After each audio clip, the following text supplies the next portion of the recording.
નમસ્કાર ખેડૂત મિત્રો. જે ખેડૂતોએ મગફળી આગોતરી વાવી છે ને એ મગફળી અત્યારે 40-45 દિવસની એટલે કે આ પ્રકારની વિકાસની અવસ્થાએ પહોંચી ગઈ છે અને એની અંદર આંતરખેડ કરવી છે અને ખેડૂતને વિચાર આવે કે મારે ખાતરનો ડોઝ આપવો છે તો શું આપવો. એની અંદર તમે 20-20-0-13 એની સાથે સિંગલ સુપર ફોસ્ફેટ અને ત્રીજું મહાસલ્ફેટ જે ખાતર છે એનો ઉપયોગ કરવાનો છે.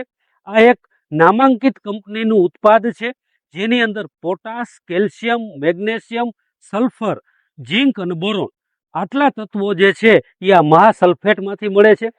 વીઘે 6 થી 7 કિલો પ્રમાણેનું માપ રાખવાનું છે.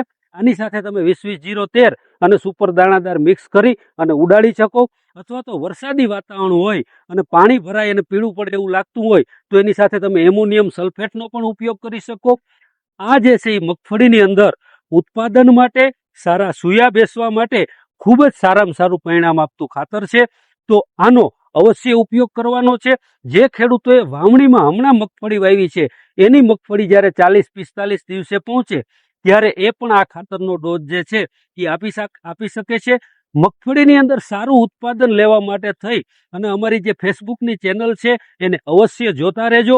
અને જો આ વિડીયો તમને સારો લાગ્યો હોય તો તમે બીજા ખેડૂત મિત્રોને આ માહિતી મળી શકે એના માટે થઈ અને એમને શેર પણ કરજો. આભાર.